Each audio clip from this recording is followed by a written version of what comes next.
magandang araw lahat ng mga Pilipino na saan man kayo naroroon. Ngayon po ay napaka-special na araw dahil makakasama natin ang lumaban talaga para sa katotohanan, para sa bayan at araw-araw lalaban tayo sa kabila ng mga nangyari in the past. Kaya naman mga kababayan, mga palangga ko, I'm so excited ngayon sa ating guest na makakapanayam na naman natin. Kaya share nyo na ito. So, eto na po, si Attorney Vic Rodriguez. Alright. Hi, Attorney Vic. Kumusta na? Kumusta na after sa ating pakikipaglaban? Still, nandito pa rin tayo. Bumati po kayo sa ating mga kababayan. Hello Maharlika, magandang araw sa lahat ng Pilipino sa Pilipinas at kung saan mang bahagi ng mundo. And thank you for having me in your channel today, Maharlika. Live din tayo, by the way, with your permission sa aking TikTok page, sa Blue Badge page at sa YouTube sapagkat napakaraming nagme-mensahe pa rin, Maharlika, nangangamusta. And I want to reach them as much as I could.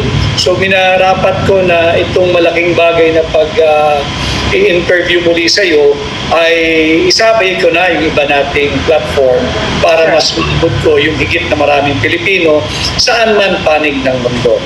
Correct. So, Attorney Vic, kumusta ka na after sa election, at ang result? Kumusta na po kayo? Well, kagaya ng maraming bumoto sa atin at bumoto sa Duterte, disappointed sapagkat hindi natin malaman yung talagang tunay na diwa ng halalan at tila dinidikta na lamang ng iilan at ng makina kung sino yung mga tatanghal na 12 senador. Ako naman ay sadyang nanahimik at pinarapat kong respetuhin yung proseso at iproklama yung 12 tinanghal na senador. But for those who have been messaging me, ipinaglalaban ko po kayo sa balit maunawaan sana ninyo, hindi ho kasi talaga tayo yung victim effect ayoko yung biktima at ayoko yung paawa o yung pa-baby na daya kasali mo talaga yun. Ang buenas lang ng mga mandaraya, wala lang ako mahawak ng ebidensya, Maharlika kanya hindi ko mapukpok. But I know that the result would have been different kung hindi pinakialaman. Nakita naman natin yung daming grupo nagreklamo, NAMFREL, PCRV, yung UPI, at kung ano-ano pa mga professional IT groups. But I leave it to well-meaning people like you, like Attorney Glenn Siong, like the Third Floor Studios, si Joey Cruz, at yung iba-iba pa namang diskurso niyan para naman hindi masabing tayo ay hard loser or sour grape. But nonetheless, kahit na kinalikot yung resulta, ay hindi pa rin may tatanggi na milyon-milyon ang tumangkilik sa hakbang ng maisod, ang tumangkilik sa inyong lingkod. Maraming salamat po sa inyo.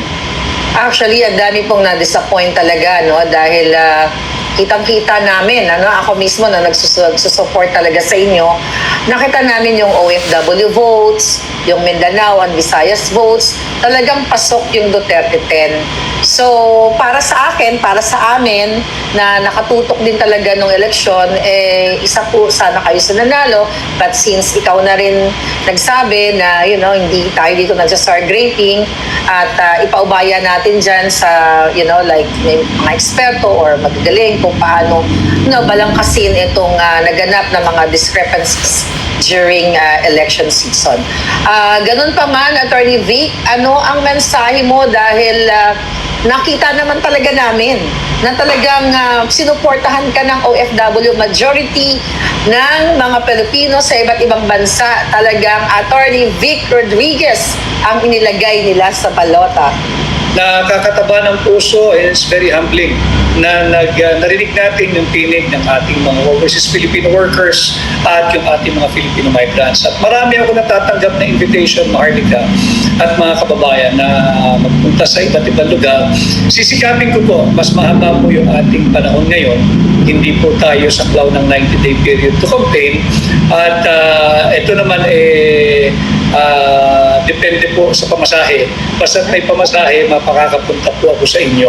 Marami rin ang nakakatuwa, Maharlika, marami nag-o-offer na magsasagutin nila yung pamasahe, yung hotel. Maraming salamat. Hindi po tayo basta-basta tumatanggi. Subalit tayo ko po maging pabigat.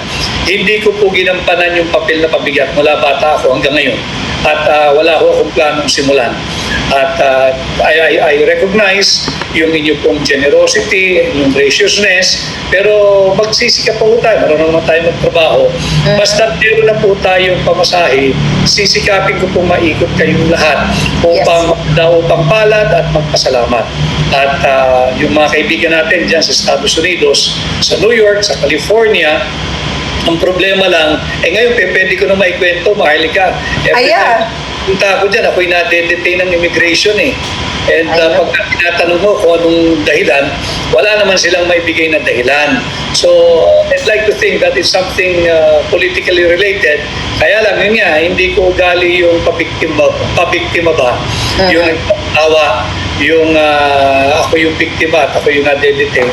I've been detained twice for no apparent reason. And was released eventually dahil nga wala naman silang may kaso sa akin at wala talaga akong kaso. Hinaras lang ba? Hinasel lang ko pagpasok ko dyan. I know. So, alam na alam ko po yan, mga kababayan. So, nakakadala din, Attorney Vic, na hinaharang ka nang wala namang dahilan. But, I hope magkaroon ng changes yung treatment sa'yo in the future, na hindi ka na ma-detain.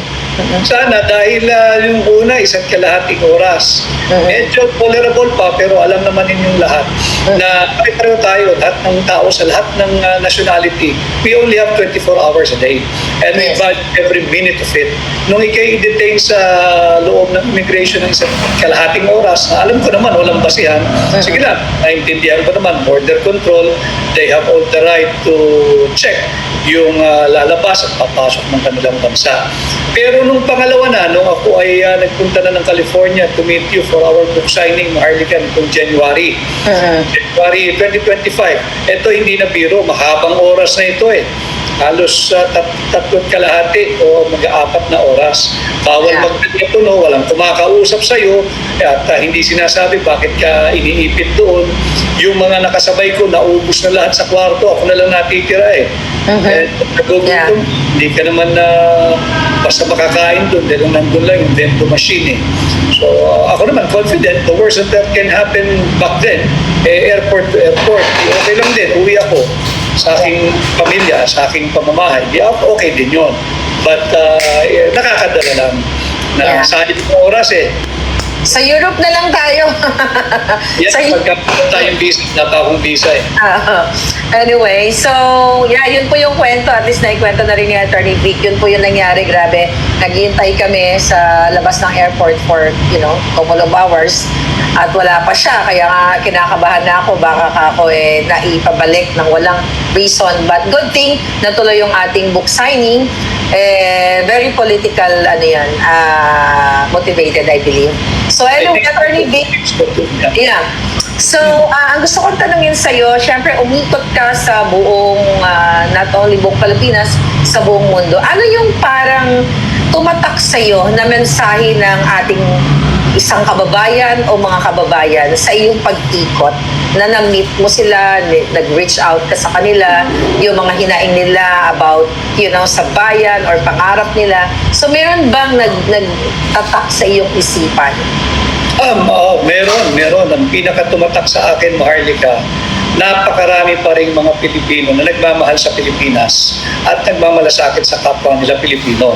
At yung nakikita natin na ugly part of being a Filipino at yung ugly side ng Pilipinas, manipis sa bahagi lang yan eh. Unfortunately, sila yung nandoon sa position of power na sila ang nagsishape ng polisiya, maling polisiya, sila yung nagmamaneho ng ating, kumbaga isang barko tayo, isang bangka tayo, sila yung kapitan at sila yung pumipihit at nagmamaniobra kung saan tayo patungo. But napakarami, I think the majority of the Filipinos, matitino, mahal ang Pilipinas, may malasakit sa Pilipinas at maganda yung kanilang aspirasyon, pangarap at layunin pa rin. Manipis lang na bahagi yung talagang saksakan ng korap. Unfortunately, nandyan sila sa position of influence and power sa Senado, sa Kongreso, sa Executive Department. Yun ang nakakalungkot. Yeah. So, that's good to know, ano? Talagang ang mga kababayan natin ay marami pa rin talagang makabayan at umaasa na mabago yung ating mahal na lupang Sinilangan. So, Attorney Vic, recently, di ba, yung ating pinaglalaban na buy scam, na tinatawag natin buy scam, ay naudlot na naman ang oral argument. So, pwede mo bang i-share sa ating mga kababayan, sa tingin mo anong dahilan kung bakit ito ay laging napupuspon? Well, unang-una, merong naging petisyon laban sa 2024 action ng gobyerno sa administrasyon ni Bongbong Marcos, yung pangingialam at pagkuha ng 60 billion pesos worth ng PhilHealth funds. Kinuha nila mula PhilHealth yan at yan nga ay dininig sa Korte Suprema. Nakita naman natin, narinig natin, napanood natin yung naging palitan ng mga kagalang-galang na hukom ng Korte Suprema at ng mga petitioner at ng depensa ng gobyerno. Talagang talo ang gobyerno. Hindi nila mapaliwanag at talagang there is no justification why they took the 60 billion pesos from PhilHealth and put it back doon sa Treasury, sa National Government Fund. Hindi nila mapagtanggol yun. This was 2024. Hindi na nila mapagtanggol yung unconstitutionality ng ginawa nila. Mas lalong hindi nila mapagtatanggol itong maanomalya, unconstitutional, illegal, immoral, invalid 2025 budget. Kanya, yun lang ang nakikita kong dahilan kung bakit lagi na postpone. Originally, April 1, 2, and 3 scheduled for oral argument. It was moved to May 19 and then nagmosyon na naman ang gobyerno at sinasabi na i-consolidate yung panibagong petition. The question that is being asked sa akin at kay Congressman Sid Ungab, ano na ang nangyayari? Bagamat rinerespeto natin na yung kaso ay nakabitbit sa Korte Suprema at pinapahalagahan ko yung naging mabuting paalala ni Senior Associate Justice Marvic Leonen at pinaaral niya sa amin yung isang kaso, yung mga bagay na dapat namin pwedeng idiskurso sa publiko at hindi dapat idiskurso dahil ayaw na nila ma-preempt yung kaso. Kaya lang wala kaming choice ni Congressman Sid Ungab, Marlica at mga kababayan sapagkat pinopospon nga ng pinopospon. Kami naman ay may pananagutan din bilang Pilipino at petitioner, si Kong Sid bilang halal na kongresista ng 3rd District ng Davao. Kami ang nagsampa ng kaso, kami ang naglahat ng mga anomalyang proseso sa vice scam. Kaya marapat din siguro na bigyan kami ng laya ng Korte Suprema na sagutin yung mga inquiry ng taong bayan kagaya mo, ano na ang estado nitong 2025 national budget. Hindi po ito mapagtatanggol ng gobyerno at hindi nila maitatanggi na this is unconstitutional. And as a lawyer, I think the only reason why they keep on pushing for the resetting and the rescheduling of the hearing, pag ito ay na-desisyonan na unconstitutional, whether totally in whole or in part, meron tiyak na mananagot dito criminally and could be a ground for impeachment for signing, authorizing, and approving an unlawful piece of legislation which is now known as the 2025 General Appropriations Law, yung 2025 National Budget. Kanya, yun ang tinitingnan naming anggulo. Bakit napopospone na napopospone? Yeah. So, speaking of na pwede maging grounds for impeachment, etong nangyari dyan sa national budget kapag napatunayan, recently po ang kanilang campaign manager na si Toby Tiangco ay umamin na pinondohan talaga itong itong hakbang nila para i-impeach si Inday Sara ng 10 bilyong piso at ito ay idinaan nga dito sa pamamagitan ng pagbayad sa mga kongresista para pumirma dito sa impeachment ni Inday Sara. So nung narinig niyo for sure yung balita na sila ay umamin na talagang meron talagang puwersa para permahan at i-impeach Inday at kaya nga lumalabas itong mga ito dahil naramdaman nila during election, yung protest vote na sa kabila ng pagigipit nila kay Inday Sara o sa mga Duterte ay nanindigan yung taong bayan na suportahan pa rin ang mga Duterte at katotohanan. So, kumbaga, naglabo-labo na itong administrasyon, na parang sila mismo within their group ay nagbubukingan na, which is ito nga yung 10 billion na pinondo nila dito sa impeachment na ito and campaign. Diba? Sa campaign nila itong 2025 midterm election. Ano pong comment nyo dyan? Well, yung naging pahayag ni Congressman Toby Bianco, nung ito'y lumabas at nag-viral, agad-agad ng ating mga grupo ng abogado ay dinownload at preserve na yung Video. yan. Nice. Because we will be able to present that pag nagpatuloy yung oral argument sa Korte Suprema and even in the bar of public opinion. Kung yung ating ipinakita mga blanco na 28 items diyan sa Bicameral Conference Committee report ay tinatawag nating slam dunk evidence, itong naging pahayag ni Congressman Toby Bianco ay magagamit at may tuturing na smoking gun. Ito'y pagtutunay na talagang sinalaula ang pera nating mga Pilipino. Sinalaula yung 2025 national budget. And there is no denying. All we need, what we're pushing for right now is for the continuation of the hearing so that there will be a finality, a conclusion, magkaroon ng desisyon ang Korte Suprema. Pareho yan, nakaabang din kami doon sa 60 billion pesos na PhilHealth funds o maharlika. Ano ang magiging hatol ng Korte Suprema at malamang yan ay unconstitutional nilang sasabihin yung ginawang pag-transfer ng pondo. Ganon din dito sa 2025 national budget. Ripe na yung daan para magsampa ng impeachment. At palinaw din naman simulang-simula pa lamang na dapat ang pinakamataas na budgetary allocation ay ang edukasyon. Pero itong 2025, hindi education sector ang binigyan ng malaki na highest budget priority. Ang binigyan yung public works. Doon pa lamang maiipit na sila.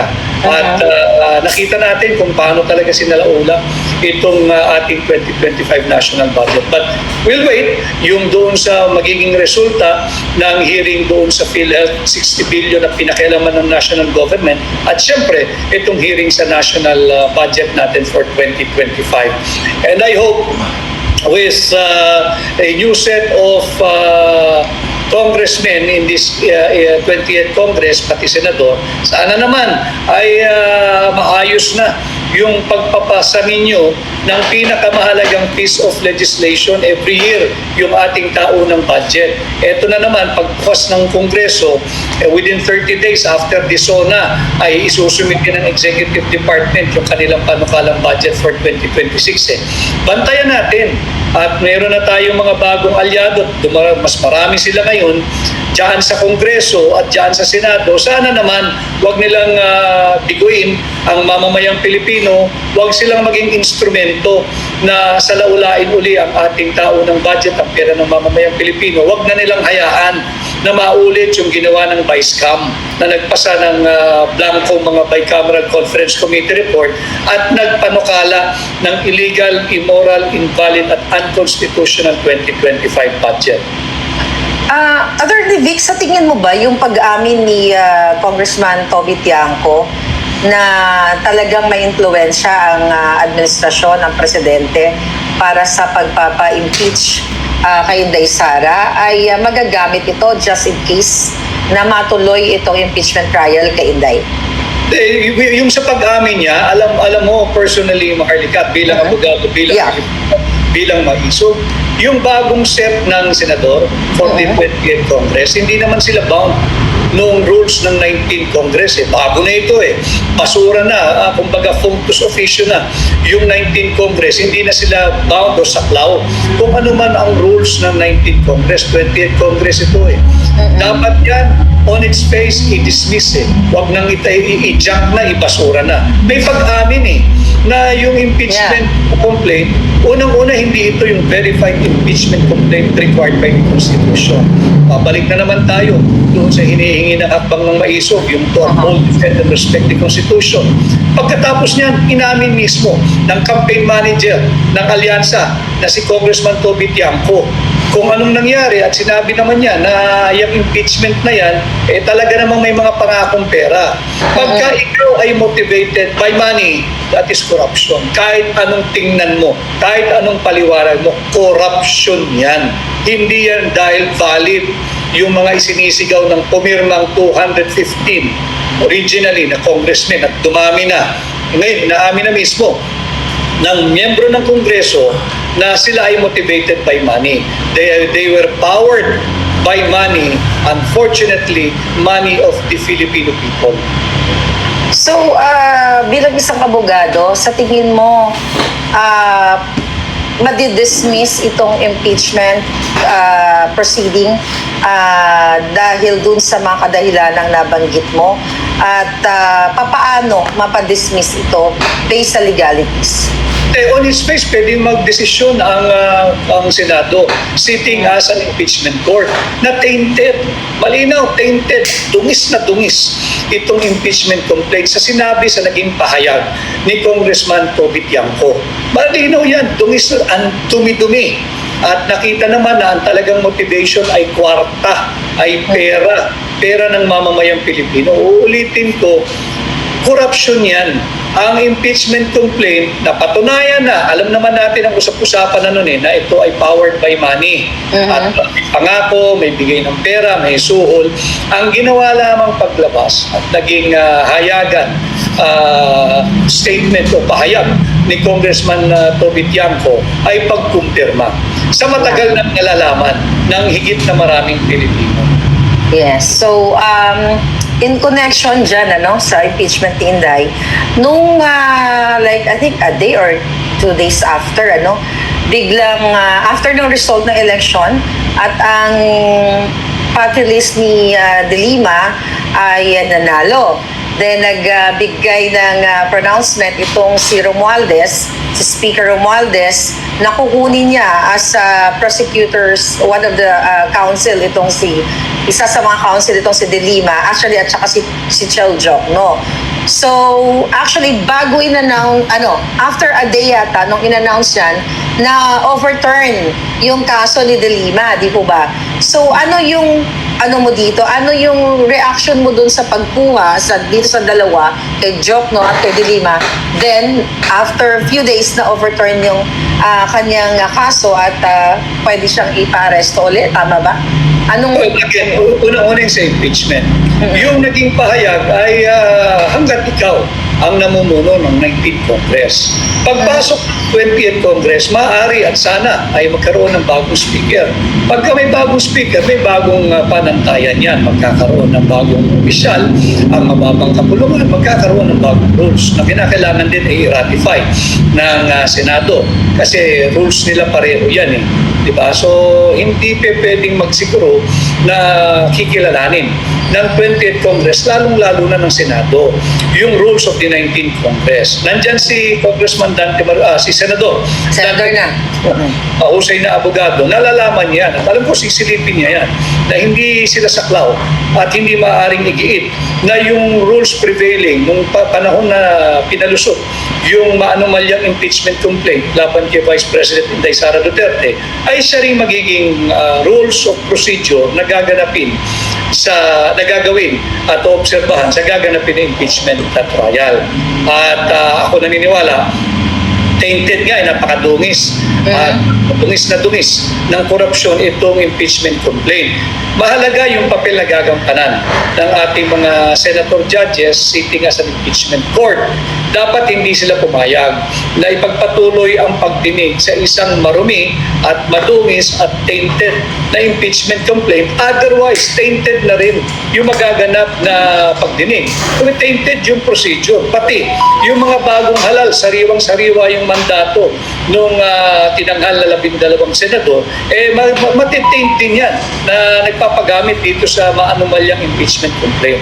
Kaya dapat yan, sa tingin ko, all things being equal, objectively, dapat yan ay hindi bigyan ng due course ng Senate sitting as an impeachment court. Dapat yan ay ibasura at hindi na dapat sayangin ang bawat sentimo na gugugulin sa pagdinig sa isang marumi at tainted at corrupt-ridden impeachment complaint laban kay Vice President Inday Sara Duterte.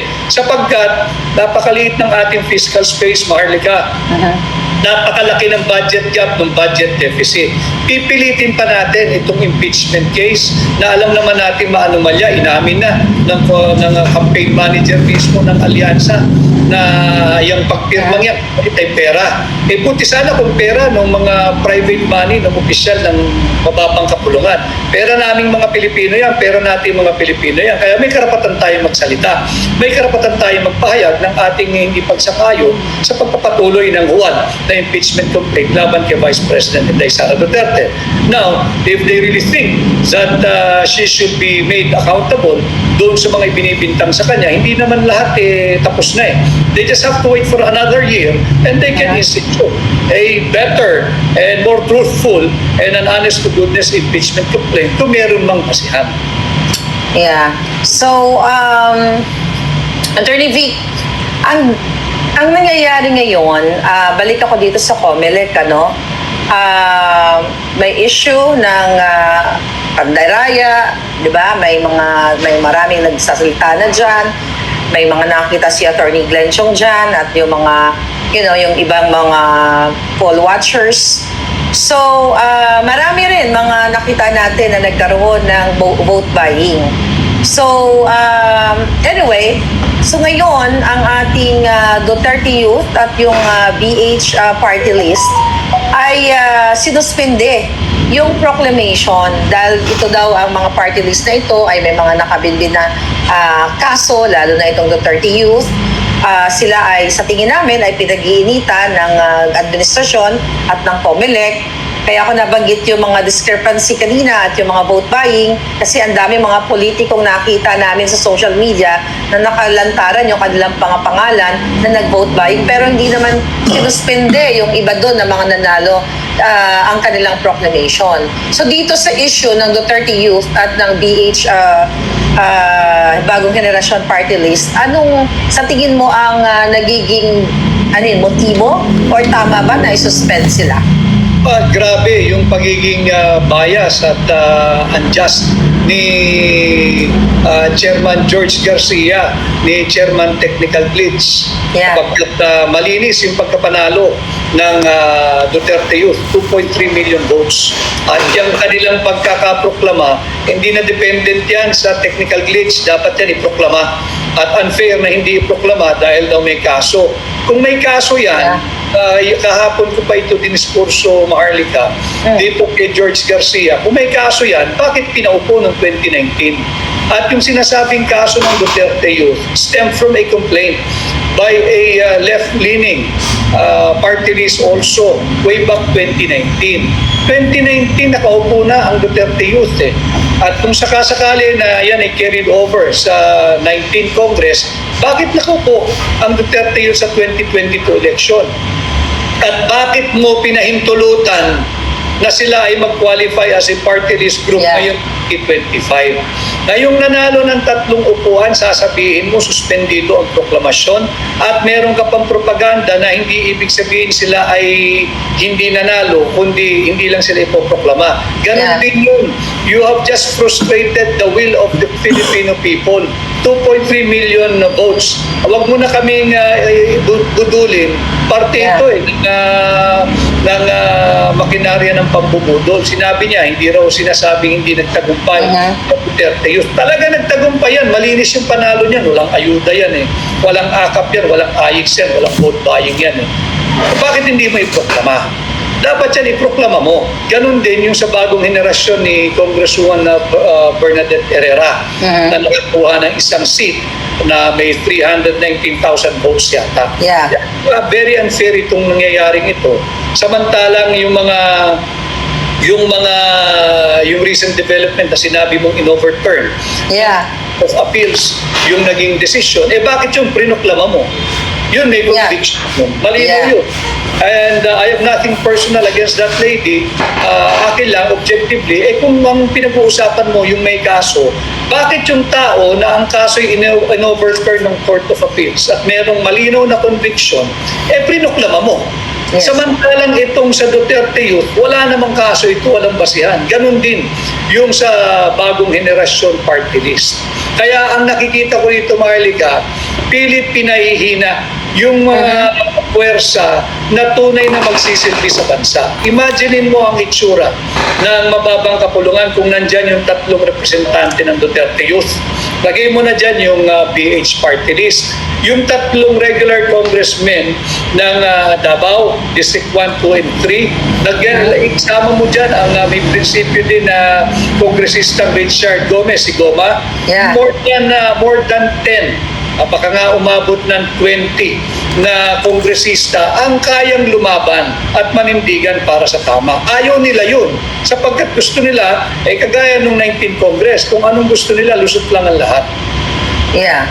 So, malinaw talaga na sobrang unfair itong nangyayari dito no, sa COMELEC. Kaya naman, actually ako natutuwa ako dahil ang dami na rin po nagsasalita, Attorney Vic, regarding nga sa dayaan na ito. At now, ito, ang Duterte Youth, now, itong BH party list. So, talagang kitang-kita na tinatarget ang ating mga, ang ating mga kakampi ng bayan, actually, kakampi ng Pilipino. That is why, Marlica, isingit ko lang, ang lagi kong kahapon pa, sinasabi ko nga, while we are discussing the case, the unfair treatment that was given to the Duterte Youth Party List at saka kay BH Party List, sana sila rin ay mag-ingay at hindi lang yung Maharlika, hindi lamang yung Atty. Vic Rodriguez. 2.3 million Filipinos ang bumoto sa Duterte Youth. 300,000 ang bumoto sa BH Party List. That's 2.6 million. And you just have to get your acts together. Bahagi naman ng karapatan natin gumawa ng isang payapang pagkilos at maaari namang magprotesta dyan sa harapan ng Commission on Election at panagutin si George Garcia. Bakit mo ayaw iproklama itong dalawang party list na wala namang daya ang pagkapanalo nito at hindi mo mai-attribute sa technical glitch yung 2.3 million boto ng Duterte Youth. At yung mga kinatawan nito, mga scholar ng bayan, galing sa UP, galing sa Philippine National Police Academy, galing sa Philippine Military Academy. Mararangal na tao ito, ating paupuin sa Kongreso. Bakit pinipigil ng isang tao na nagngangalang George Garcia? Wala kang ng mandato, ikay appointed lamang ng kasalukuyang administrasyon. Itong mga ito, may mandato. 2.3 million votes, yung isa 300,000 votes. Yan, grabe. So, harap-harapan ang pangbubudol na naman sa ating bayan. So, balikan ko yung impeachment, Attorney Vic. Yung binanggit ni Inday na handang-handa na siya dito sa impeachment trial at sabi nga niya, gusto niya ang ginamit niyang word ay bloodbath sa impeachment hearing. Kumbaga, talagang bakbakan. Pero yung ibang mga ayaw sa mga Duterte, mga ilan lang naman yan, at katulad ni De Lima, nililiteral yung ibig sabihin ng bloodbath. Madugo daw gusto daw ni Inday Sara ng madugo na labanan doon sa impeachment. So ano yung, alam naman natin si De Lima, matalino naman ito Hindi lang niya siguro ginagamit yung utak niya dahil puno-puno siya ng bitterness or galit sa mga Duterte. At hindi lang siya, actually, marami pang iba, even yung spokesperson ng Malacanang, parang ganun din ang gustong tahakin na meaning, nitong konteksto na sinasabi ni Inday Sara. Ano mo dyan? Point of view mo? Well, nakakaawa sila sapagkat talaga namang masyadong manipis at napakababaw ng kanilang unawa. At sinabi na nga yung bloodbath, alam mo, figure of speech yan pero sinasabi rin at gamitin ko yung naging pahayag ni Vice President Inday Sara Duterte. Kasi naman, itong mga nagsasabi na literal yung bloodbath, anti-Duterte yan since birth. Since birth, yeah. Yung term ni Vice President Inday Sara Duterte. At lumalabas talaga na basta lang may masabi ba, may masabi, kahit naman mali na yung kanila nagiging pahayag, pinapanindigan na lang. Pero tama yung kay Vice President Inday Sara. She's very confident. In fact, ang kanya nga, pag natuloy ito sa talagang trial, maganda rin yun. At mukhang yung sinasabi niyang bloodbath, meron siya talagang mga ebidensyang ilalabas na talagang ikasisisi ng kasalukuyang administrasyon. Andiyan mismo kanilang aliado, campaign manager nila nagsabi na itong impeachment complaint power and driven by money, power and driven by suhol, by bribery. Pirma ka, may kapalit kang pera. Mismo, si Congressman Toby Tiangco ang nagsabi niyan. Hindi yan sabi ni Atty. Vic Rodriguez, hindi yan gawa ni Maharlika. Yan ay sinabi mismo ni Congressman Toby Tiangco. Yeah, so malinaw yan mga kababayan at na-educate kayo ni Atty. Vic patungkol dyan sa bloodbath na yan. Atty. Vic, papunta ako dito sa ICC, sa issue ni yung sa kaso ni Pangulong Duterte. So recently, yung prosecutor, yung chief ng ICC, I think kung tama yung pagkaalala ko, Karim, yung kanyang pangalan, ay nasangkot pala ito sa sexual scandal o sexual harassment. At, bilang isang abogado, sa tingin mo, mayroon pa bang kredibilidad ang ICC na maglitis o magpusig sa katulad ni Pangulong Duterte na in the first place ay kinidnap siya, ay pinagkanulo siya ng gobyernong Marcos dito sa ICC o sa Banyaga. Ano sa tingin mo yung impact nitong pagkasangkot ng kanilang chief? Talagang wala ng credibility magdinig ang ICC. Unang-una, if they are really a court of law, dapat re-respetuhin nila yung karapatang pantao ng mga nandoon sa kanilang facilities. Nakita naman nila na hindi sang-ayon sa kahit na anong batas. Batas dito sa Pilipinas at batas sa international. Yung ginawang pangingidnap kay Pangulong Rodrigo Roa Duterte, hindi maaaring isa kang court of law, ikaw yung nagpapalaganap ng illegal means of effecting an arrest or in securing the physical presence of somebody that is accused before you. Wala ngang kaso yung tao Wala hong kaso si Pangulong Duterte dito sa Pilipinas. Alam naman nating lahat na yung criminal law is jurisdictional, meaning kung saan ka inaakusahan na nakagawa ng krimen, dapat naroroon yung kasong laban sa'yo. Wala pong kaso si Pangulong Duterte dito sa Pilipinas. Kung wala siyang kaso dito sa Pilipinas, kung saan, dito raw naganap yung mga extrajudicial killing ng kanyang kapanahon bilang Pangulo. Yung iba naman as far as when he was still the mayor of Davao, wala siyang kaso sa Davao. Wala siyang kaso sa NCR dito sa Metro Manila, lalo wala siyang kaso sa kahit na saang sulok ng Pilipinas.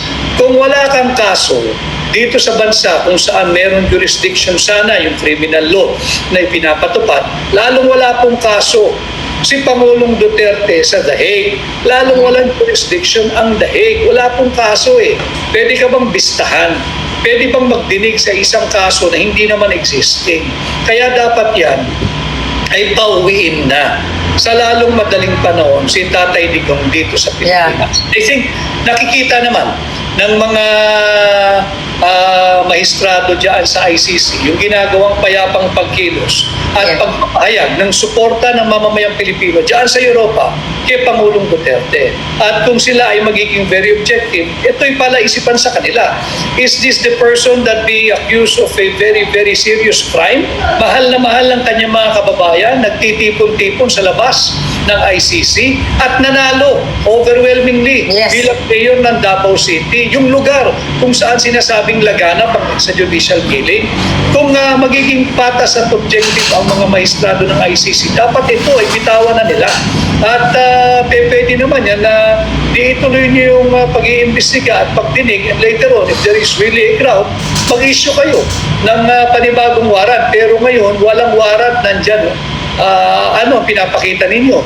Kayo ay instrumento ng pagpapalaganap ng injustice sa ating kapwa Pilipino. Yeah, so I hope makauwi na ang ating Pangulong Duterte, at talaga namang kitang-kita yung overwhelming support ng ating mga kababayan, lalo na sa Davao. Talagang landslide. Talagang sabi ko nga, kinain niya ng buo ang kanyang kalaban dyan sa Davao City. So, Singit ko lang, nakita ko lang, ewan ko nakita mo ito, Marlica, yung video ng isang multinational company na ginagawang katatawanan, yung kalunos-lunos na estado ngayon ni Pangulong Duterte sa Daig. May nagtanong, hindi ko lang naitabi, na may tuturing daw ba OFW yung mayor na nakakulong na nagsisilbi ng kanyang oras at panahon sa Daig. Yung mga ganong pananaw, alam mo ninyo, total gusto niyang sumikat, pasikatin natin, hanapin ko lang yung video, i-repost ko yun. At from multinational company ba yun? Nakita ko yun, pero I don't know kung sino-sino yung mga taong yun. Talagang binidyo pa nila, ginawang katatawanan yung kalunos-lunos na estado ng kapwa natin Pilipino.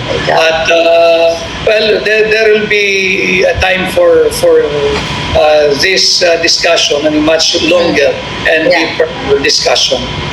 Yeah. So, Attorney Vic, may recent interview. PNG, o tama, PNG. Total, gusto nila sumikat, banggitin natin. PNG. Anong company? Anong ano yan? Company PNG is Procter and Gamble. Procter and Gamble.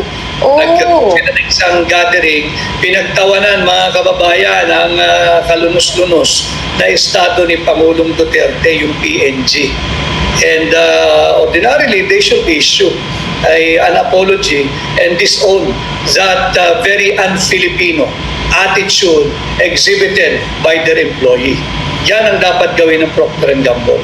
So far, wala pa silang apology. Wala akong nalalaman na in-issue silang apology or disclaimer doon sa ginawang pangungutya ng kanilang empleyada. I hope, ma-realize nila na mali yung ginawa nila. So recently, Attorney Vic, ay nagpa-interview si Marcos Jr. Sa kanilang aso. Okay? Sa kanilang aso na laging nandyan, tagaligtas sa kanilang mga kalokohan. Anyway, ang gusto ko lang tanungin dito ay binanggit, I think yesterday dyan sa Pilipinas, na ni Marcos Jr. na hindi daw niya kailangan ng kaaway, kailangan niya ng kaibigan. At sabi niya, ako ayoko ng gulo. Gusto ko magkasundo lahat ng tao, mas maganda. Sabi niya, mas maganda kasi marami na akong kaaway. Hindi ko kailangan ng kaaway, kailangan ko ng kaibigan. So, alam ko ang pinatutunguhan niya dito, mga kaaway niya, una-una niyang inaway, actually, hindi naman siya inaway, ang mga Duterte. So, bago mo sagutin yan, ako kasi ang punto ko dyan, ngayon ka pa makikipagbate, ikaw ang dahilan ng, pag-kidnap kay Pangulong Duterte at itong pagpapa-impeach kay Inday Sara. Your comment dyan sa kanyang statement, Attorney. Wala namang nakikipag-away sa kanya. Siya ang mahilig away. Yeah. Kaya siya nagkakaroon siguro ng kaalitan dahil siya yung nakikipag-away. Yung mga taong totoo at alyado niyang talaga, inaway niya. At yung sinasabing magkaisa, lip service na lang yan, pagbubudol yan. Yeah. Paano tayo magkakaisa? Yung tao, di bali na yung naging Pangulo yung kapwa namin Pilipino na ang pangalan ay Rodrigo Roa Duterte, ipinagkanulo mo nga sa kamay ng banyaga Yeah. Paano ngayon na susundin ng Pilipino? Paniniwalaan yung sinabi mo na ang aspirasyon mo magkasundo-sundo ang Pilipino. Ikaw ang ang dahilan kung bakit nagkawatak-watak ang Pilipino.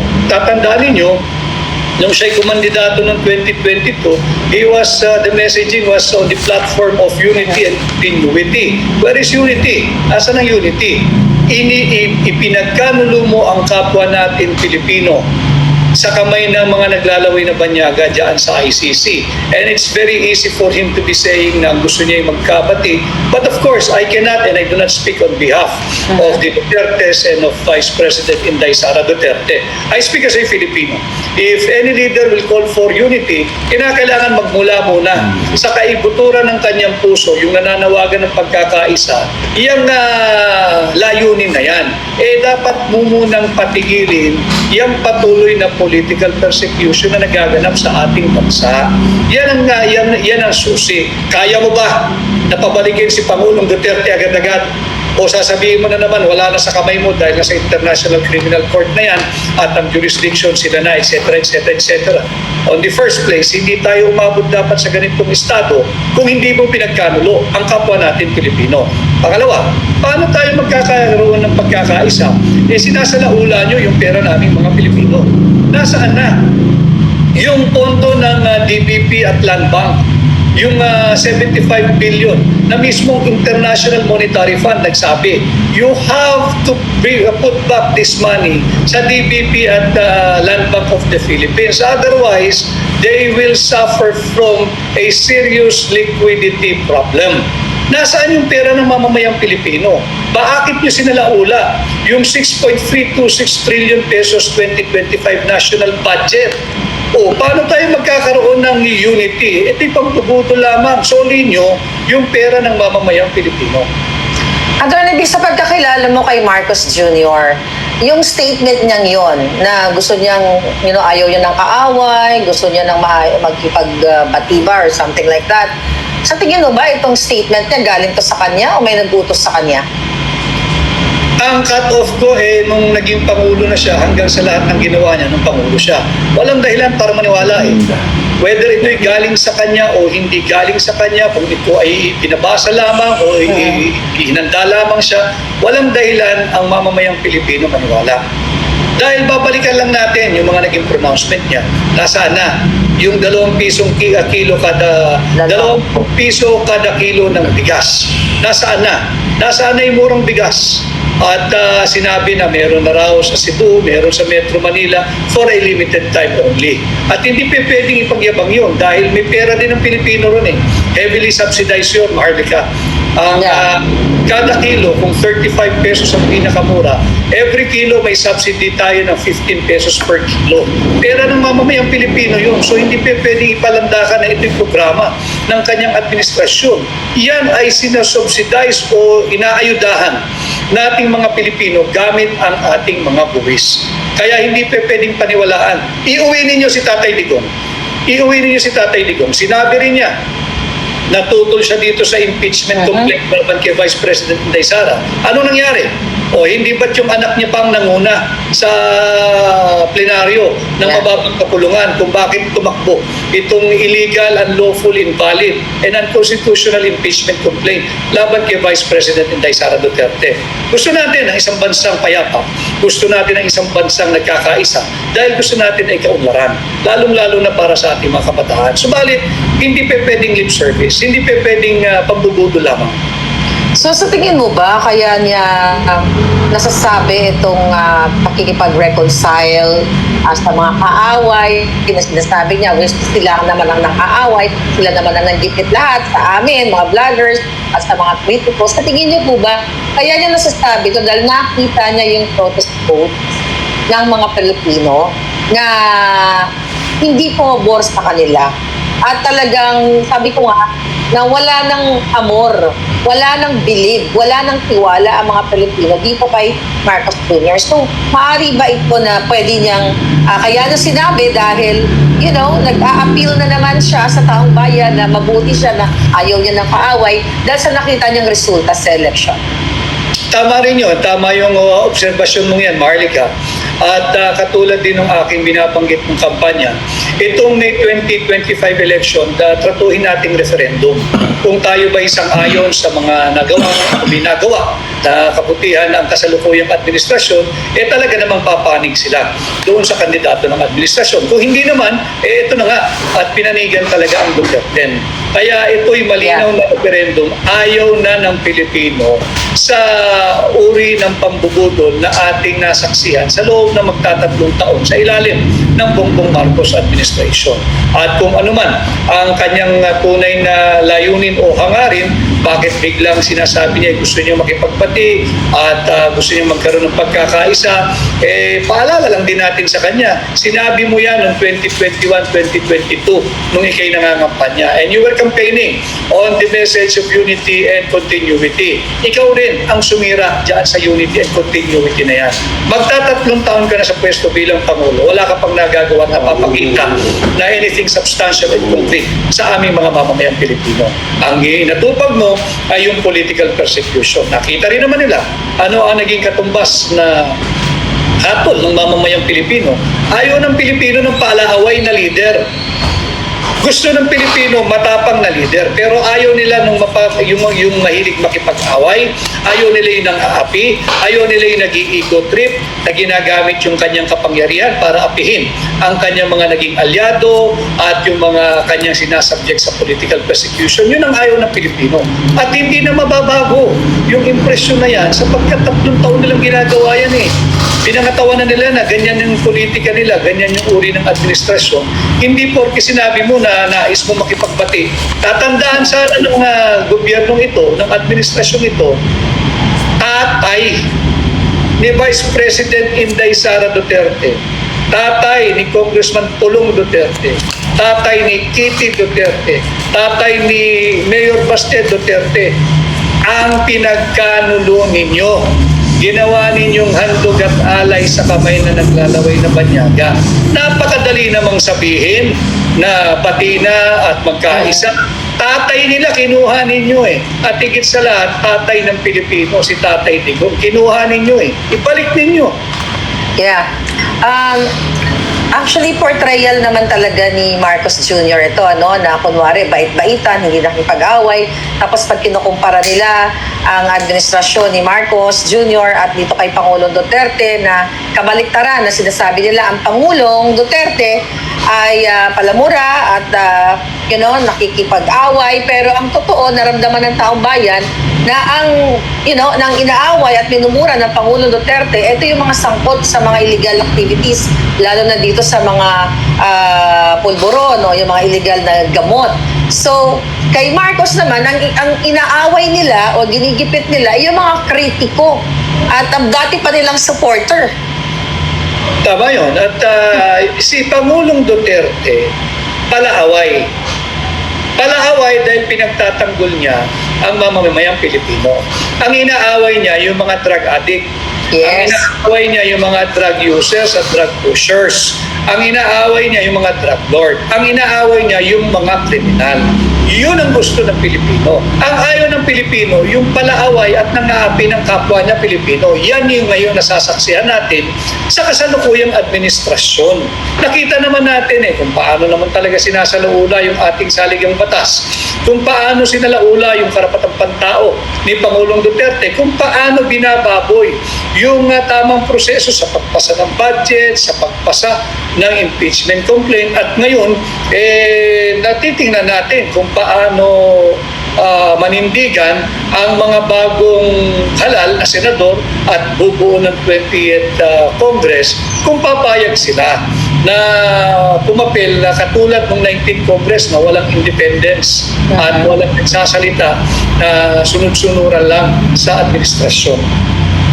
Yeah. So, siguro yung isa ko pang katanungan, nung nagkaroon sila ng Thanksgiving o victory party, ay siya ay ininjan o hindi sinipot ng kanyang mga kaalyado sa alyansa na mga malalaking mga prominenteng kumandidato. At yung iba naman doon nanalo at yung iba nga mga hindi rin pinalad. So, ano ang significance nito na syempre dapat masaya yun, Thanksgiving party, pero hindi sila sumipot dito sa imbitasyon ni Marcos Jr.? Well, ako naman spectator lang dyan sa kaganapan. So, bahala sila kung paano nila aregluhin yung kanilang internal. I can only speak on the side of the majority of the Filipino people. Ayaw na natin ng patuloy na pagbubudol na governance. Ayaw natin ng patuloy na pagbubudol na administrasyon. Ang kinakailangan natin, yung tutugon sa kahirapan, yung tutugon sa kagutuman. Yan pa rin naman ang problema Hindi naman naayos dahil talagang iba ang inatupag ng kasalukuyang administrasyon. Ang problema pa rin ay kagutuman, itong lumalawak na kriminalidad, yung pagkaganap muli at pagbalik ng illegal na droga. Iyan pa rin ang problema. Walang makain ng tao, walang murang bilihin, wala pa rin murang bigas na ipinangako. So ito dapat ang pinagtutuunan ng pansin. Meron pa namang natitirang 3 taon. Pero sa tingin ko itong 3 taon na ito, ang magdadala na lang talaga ng kung gagawin lang nilang tama yung trabaho nila. Ang tingin kong kayang magpuwersa na mabago ang maling direksyon ng gobyerno, ng administrasyon ng ating bansa, yung mga bagong halal na senador at kongresista. Yeah, I hope Hindi sila magpapagamit at magiging sunod-sunuran, Maharlika. Kaya pang i-alter. Baka magkaroon ng pagbabago, Attorney Vic, kasi nakita naman nila yung reaksyon sa pamamagitan ng pagboto ng mga tao, di ba? Sa kabila ng paggigipit sa atin at paglustay ng gobyernong Marcos ng pera ng bayan para dyan sa eleksyon na yan. Pero napakaganda pa rin in totality. Maganda pa rin yung naging result, di ba, sa atin dahil hindi nila totally talagang nadaya lahat. Di ba? Kasi kung dayain siguro nila lahat, talagang baka mag-alsa yung taong bayan. But ganun pa man, sabi ni Rafael Cesar, ang votes para kay Attorney Vic Rodriguez ay binigay ng COMELEC kay Bam at Kiko Machi. Anong masasabi niyo doon? Well, ang isa lang doon yung sinasabi nga yung version 3.5 at saka version 3.4 na ginamit na programa, di ba? Ang nasuri ay yung version 3.4 or the other way around. Basta hindi magkatugma eh. Iba yung na-certify, iba yung ginamit. Kaya wala lang talaga akong pruweba, Maharlika. And I'm just letting the Filipino people take up the cudgels for me. Sila na ang nagtatanggol at nagsasalita para sa akin. Kahapon nga doon sa aking paglalay, meron na namang bagong tawag sa akin. Ako raw yung People's Senator. Meron ibang sinasabi, yung unique Senator. So ako nagpapasalamat ako. Sila na ang nagtatanggol at nagpapaliwanag kung ano talaga ang nangyari sa halalan. Again, ayokong kasing gampanan yung papel na biktima. Hindi ko kursunada yung tayo yung biktima. Hindi magandang papel sa mundo at sa buhay yan, yung paawa effect. Kagaya nung nakikita natin ngayon na nananawagan ng bati-bati. Correct. So actually, ang dami talagang mga kababayan natin na talagang nagagalit dahil sinasabi nila na si Attorney Vic Rodriguez at ang Duterte 10 ang binoto namin, bakit ganito ang result. So huwag kayong mag-alala mga kababayan, hindi natin tigilan yung laban na yan. And you'll never know, baka mayroong lumabas na mas matibay na ebidensya.